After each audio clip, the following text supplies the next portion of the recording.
Name is Sheldon Mike Young, and everyone calls me Mike.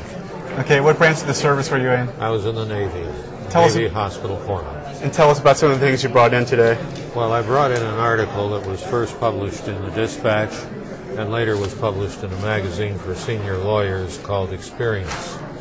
But my great contribution, or memory of the war, is celebrating VJ Day. The thing that I remember most, however, is not the celebration in Times Square, but really the announcing the news that was in the hospital, at the Brooklyn Navy Hospital. I was running the elevator at that time, and I picked up the news on the radio in the surgery. I ran the elevator down. Men were doing bedside calisthenics. And I called out to them, "Get your radios on. The Japanese are giving up." And they just stood there. They were impassive. These were real veterans who had been badly wounded, and they were being forced to do exercises to get back into action. And silently, they just hobbled over to their beds and turned on the radios and never made a sound, never made a cheer. On the Sunday night before VJ Day, there was a false rumor of the peace, and the tugboats in New York Harbor went off.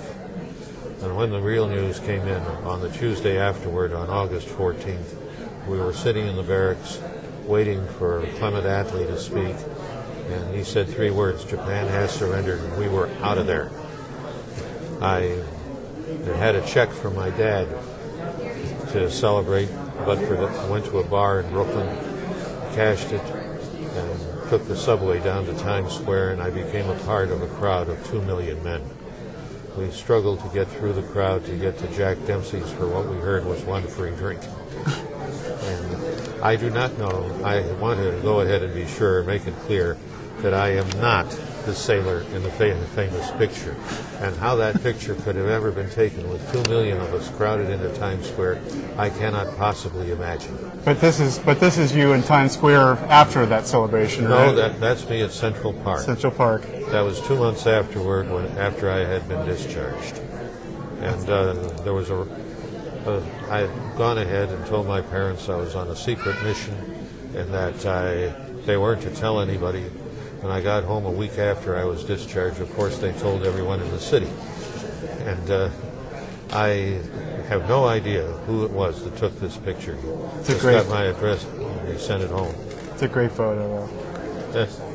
One of the other memories I have of VJ Day is going to the stage door canteen.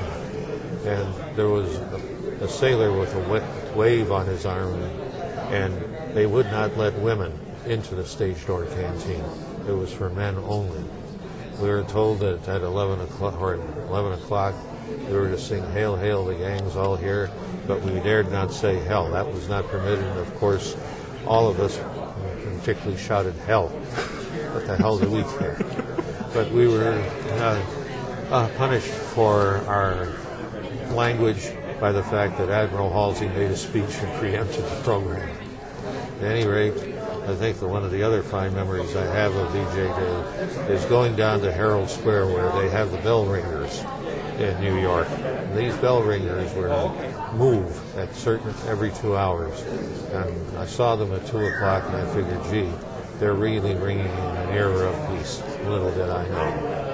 I'd like also to say one thing.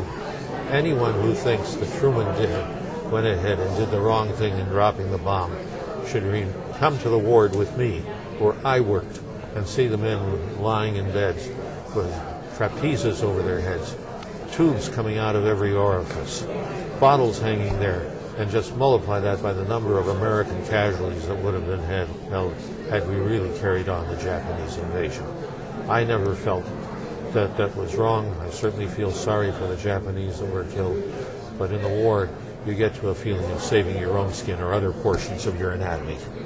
And boy, I was really glad that the rumor I had picked up that I was to be sent to the Marines as a Navy hospital corpsman. The Marines have no other services for hospitalization.